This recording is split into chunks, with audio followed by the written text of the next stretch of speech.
Nuzvid sub collector కార్యాలయం ముందు ఏఐసీసీటీయూ ఆధ్వర్యంలో పాఠశాల పారిశుద్ధ్య కార్మికులు, మధ్యాహ్న భోజన ఏజెన్సీలు, నైట్ వాచ్మెన్లు తమ సమస్యల పరిష్కారం కోరుతూ మహాధర్నా నిర్వహించడం జరిగింది. సమాన పనికి సమాన వేతనం ఇవ్వాలని, వేతన బకాయిలు వెంటనే చెల్లించాలని, వీరిపై రాజకీయ వేధింపులు ఆపాలని హర్నాథ్ కోరారు.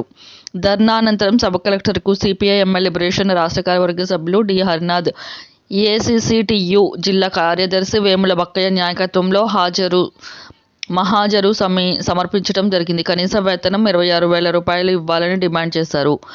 అంగన్వాడీలపై ఎస్మా ప్రయోగించడాన్ని హర్నాథ్ తీవ్రంగా ఖండించారు. ఎన్నికల ముందు పాదయాత్రలో జగన్మోహన్ రెడ్డి అంగన్వాడీలకు ఇచ్చిన హామీ నెరవేర్చకుండా ద్రోహం చేశారని విమర్శించారు. వారి కనీస వేతనం సుప్రీంకోర్టు తీర్పు ప్రకారం ఇవ్వాలని డిమాండ్ చేశారు. ఈ కార్యక్రమంలో పల్లి భవానీ, పట్టా లక్ష్మి, తులసమ్మ, తాడే మేకుల రాములమ్మ, జలసూత్రం అనసూయ, సిహెచ్ ఆంజనేయులు, బొమ్మన బోయిన శ్రీనివాసరావు, తన్నగల మాలతి, అరుణ, సాయమ్మ, సక్కుబాయమ్మ, సారమ్మ, ధనలక్ష్మి, జోలమ్మ, పార్వతి, నాగపూర్ణ, మరియమ్మ, నాగమణి, వజ్రం, రత్నకుమారి, రాణి, మంగమ్మ, అరుణ్ కుమారి, భూతం, మారమ్మ, మహిళా సంఘ నేతలు తదితరులు పాల్గొన్నారు.